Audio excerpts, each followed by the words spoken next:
Fala pessoal, tudo bem com vocês? No vídeo de hoje vamos falar sobre os resultados do Banco do Brasil, resultados relativos ao primeiro trimestre de 2022, resultados muito bons, bem interessantes, e fica comigo até o final do vídeo porque eu vou falar dos dividendos. Então a gente vai fazer um cálculo aí do dividend yield aí, desse pagamento que o Banco do Brasil anunciou que vai fazer agora em maio de 2022.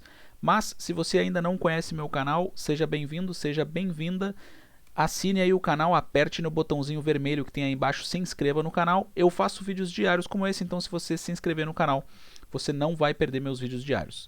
Então, sem mais enrolação, sem mais delongas, vamos para o conteúdo do vídeo.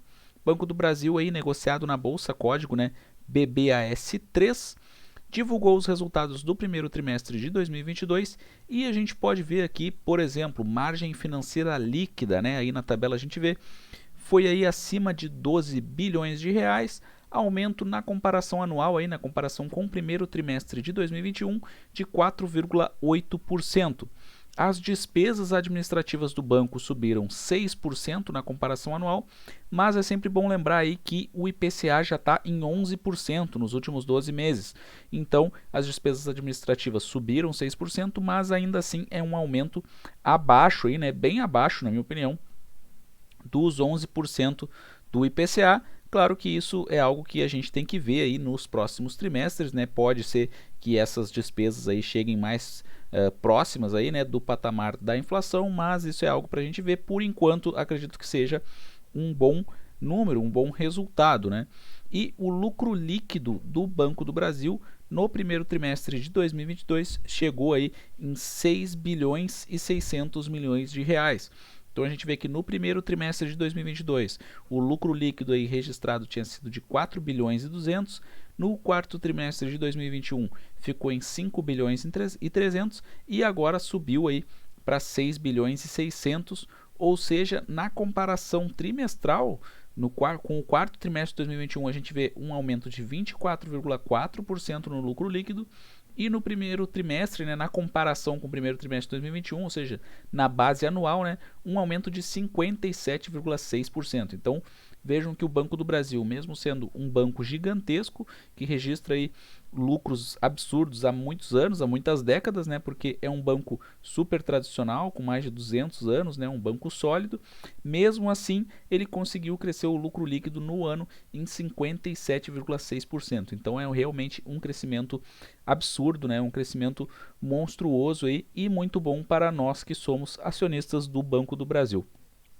E nós vemos aqui nas receitas de prestação de serviços, né, que a gente chegou no primeiro trimestre de 2022 a 7 bilhões e meio de reais. Isso representa um aumento na base anual de 9,4%, uma queda, é verdade, na comparação com o quarto trimestre de 2022, mas um aumento na comparação anual.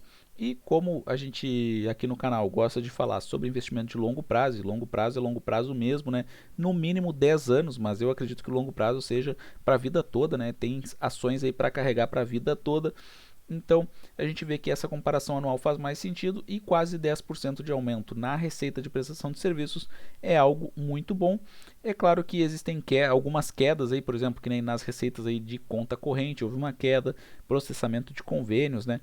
Mas no geral, várias subidas aí, né? Por exemplo, consórcio subiu 41% em um ano, administração de fundos 16%, seguros, previdência e capitalização 15%, cartão de crédito e débito 8%, né? Operações de crédito e garantias prestadas 28%. Então existem alguns aumentos aí muito interessantes que impulsionaram essas receitas de prestação de serviços do Banco do Brasil. E vendo aqui o índice de eficiência, a gente vê uma curva aí, né, de tendência de baixa nesse índice de eficiência, né? Índice de eficiência que no primeiro trimestre de 2022 chegou em 34,7%. E para quem não sabe, né, os bancos divulgam o índice de eficiência. Basicamente isso significa aí que o banco, né, ele está precisando de menos despesas administrativas, está fazendo menos despesas, menos gastos para atingir os mesmos resultados, o que é muito bom. Então, quanto menor esse índice de eficiência no setor bancário, melhor para o banco e para os acionistas, né? Então, é muito bom que esse índice de eficiência do Banco do Brasil esteja caindo cada vez mais, porque o banco precisa fazer menos esforço para garantir os mesmos resultados, né? Então, isso é muito bom. E a carteira de crédito do Banco do Brasil, na minha opinião, é a melhor aí no setor bancário, né? Claro, respeito opiniões diferentes, obviamente, mas na minha opinião pessoal, e investimentos aí são decisões estritamente pessoais, eu acredito que a carteira de crédito do Banco do Brasil seja a melhor entre todos os bancos aí que são negociados na bolsa. Isso porque o Banco do Brasil, ele tem aí um bom destaque na área de pessoa jurídica, que geralmente tem um índice de inadimplência mais baixo. Na parte de carteira de pessoa física, ele tem também um bom destaque e ele tem acesso aí a servidores, né, do Serviço Público Federal, que em geral recebem um salário maior do que os servidores de estados e municípios, né? Então, esse crédito consignado, principalmente para servidores aí, né, do Serviço Público Federal, né, aposentados, né, pensionistas. Então isso faz com que o índice de inadimplência na carteira de pessoa física seja muito baixo, sendo que as carteiras aí de pessoa física dos bancos costumam ter um índice de inadimplência alto, né? No caso do Banco do Brasil, ele consegue mitigar isso por conta do seu público, que é muito bem selecionado aí, né? E no agronegócio, né, a carteira de crédito do Banco do Brasil é muito boa. O Banco do Brasil tem agências, né, e funcionários especializados no agronegócio, e o Banco do Brasil tem uma capilaridade muito grande também, ou seja, em qualquer cantinho do Brasil aí a gente consegue encontrar uma agência do Banco do Brasil e uma agência do Banco do Brasil que entenda do agronegócio. Então a carteira do Banco do Brasil no agronegócio, né, é muito bem focada, muito bem administrada, e também isso gera aí mais aumento de receitas para o banco. E o agronegócio também é um setor que está sempre em expansão, um setor muito forte e que está sempre em expansão, que tem espaço para crescer mais ainda. Isso faz com que o índice de inadimplência ligado ao agronegócio também seja baixo. Então, a carteira de crédito do Banco do Brasil, na minha opinião, por esses motivos, é a melhor entre os bancos, e a carteira de crédito no primeiro trimestre de 2022 chegou a 883 bilhões de reais, um crescimento de 1% na comparação com o último trimestre de 2021, mas na comparação anual aí com o primeiro trimestre de 2021, esse crescimento foi de 16%, que é um crescimento muito robusto, um crescimento muito interessante, né? 16% numa carteira de crédito que já é muito grande, né? Chegou a 883 bilhões de reais. Então, nada impede aí que nos próximos trimestres, próximos anos, o Banco do Brasil chegue aí a 1 trilhão de carteira de crédito, né, pessoal? E vendo aqui o gráfico da carteira de crédito, a gente pode ver que no agronegócio aí, né, a gente vê 254 bilhões de reais, né, destinados ao agronegócio, pessoa física 268 bilhões e pessoa jurídica 321 bilhões de reais, né? E vendo justamente aquilo que eu estava comentando, o índice de inadimplência do Banco do Brasil ficou em 1,89%, né? Índice de inadimplência, claro, para as dívidas aí acima de 90 dias, porque aquelas dívidas que não são pagas, né, num prazo maior aí que 90 dias são as dívidas de mais difícil aí, né, são mais difíceis de recuperar, né? Então tem uma recuperação mais complicada. Por essa razão, esse índice de inadimplência é muito importante de se verificar ao investir num banco. O Banco do Brasil tem esse índice, então, agora, né, no primeiro trimestre de 2022, em 1,89%, sendo que a média do sistema financeiro nacional é de 2,5%. Então, o Banco do Brasil está bem abaixo da média do mercado. E vendo aí o guidance da companhia, que basicamente são as projeções, né, que foram feitas para o ano de 2022, a gente vê que a companhia está no caminho certo. Esses resultados do primeiro trimestre de 2022 foram bem dentro do esperado, porque a gente vê aí no lucro líquido ajustado, a companhia chegou em 6 bilhões e 600 milhões, a projeção para 2022 é de lucro líquido entre 23 e 26 bilhões de reais. Então, como nós temos ainda segundo trimestre, terceiro trimestre e quarto trimestre pela frente, se for mantida essa média, né, então ficará aí muito bem dentro aí da projeção, e possível até que fique um pouco acima da projeção que foi feita.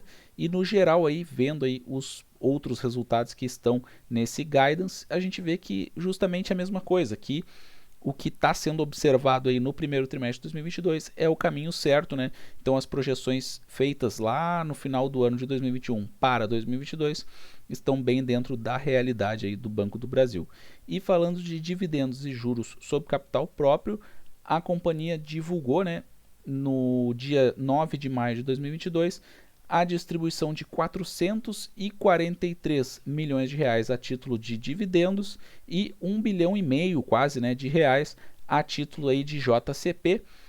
Os dois pagamentos são relativos ao primeiro trimestre de 2022, então o Banco do Brasil pagará aí 15 centavos, né, por ação a título de dividendos e 51 centavos por ação a título de JCP, mas claro, esses 51 centavos aí tem que se descontar 15% do imposto de renda retido na fonte, né? Então o valor líquido aí que vem para os acionistas é um pouco menor, eu vou mostrar no próximo slide. E atenção nas datas, né, porque esses valores eles vão ser pagos aí no dia 31 de maio de 2022, mas apenas para aqueles que tiverem posição acionária no Banco do Brasil em 23 de maio, né? Então, quem tiver ações do Banco do Brasil em carteira em 23 de maio vai receber esses dividendos e esses JCP. E como eu falei, né, dividendos de 15 centavos, JCP de 51 centavos, mas esse é o valor bruto. Então, descontando os 15% aí de IRRF, né, então esse valor líquido aí depositado aí na conta da corretora, né, vai ser de 44 centavos, aproximadamente 44 centavos, porque claro, né, como a gente pode ver aqui são vários dígitos, né, no valor por ação, então aqui eu estou simplificando no vídeo. Então 15 centavos de dividendos e de JCP 44 centavos, né. Total líquido então de 59 centavos por ação. Depois dos resultados do Banco do Brasil, nesses dias aí que se seguiram, né, a cotação do Banco do Brasil subiu, chegou a R$ 35,52, que é o valor no momento de gravação desse vídeo aqui. Então esse pagamento de 59 centavos por ação significa um dividend yield apenas nesse pagamento de 1,66%. E claro, isso levando em consideração a cotação atual. Muitos de nós aí temos comprado, né, Banco do Brasil há bastante tempo, então com cotações muito mais baixas que essa, então aí com certeza o yield on cost fica maior que esse, né, de 1,66, mas isso mostra que já é um excelente pagamento, né? Isso levando em consideração que em 2021, por exemplo, o Banco do Brasil também anunciou, além de maio, né, também anunciou pagamentos em junho, agosto, setembro, novembro e dezembro. Se a gente for olhar aí o histórico do Banco do Brasil, o Banco do Brasil costuma pagar aí entre 7 e 8 vezes ao ano, né, para o acionista. Então, às vezes é até mais fácil falar quais os meses que o Banco do Brasil não paga do que aqueles que ele paga. Então, vendo aí que um dividend yield, né, de 1,66% apenas nesse pagamento, sendo que o Banco do Brasil já fez outros pagamentos nesse ano e fará outros pagamentos também. Então, um excelente anúncio, né? Um dividendo aí muito bom para os acionistas. E vendo alguns indicadores aqui do Banco do Brasil, né? Nos últimos 12 meses, dividend yield de 7,66%, muito bom e com uma tendência aí de aumento, né? Pelos bons resultados que o Banco do Brasil tem obtido nos últimos anos. PL de 5, bem baixo, PVP de 0,76, então uma companhia que é negociada abaixo do valor patrimonial e isso está acontecendo há bastante tempo. Liquidez corrente de mais de 12, que mostra aí que a geração de caixa do Banco do Brasil é absurda, né? Margem bruta muito boa de 30%, margem líquida de 15% também muito boa e um ROI de 14%. E vendo aqui o PVP, como eu falei, né? Ele atualmente aí a ação está cotada a 0,76, mas a média histórica do Banco do Brasil é de 1,03.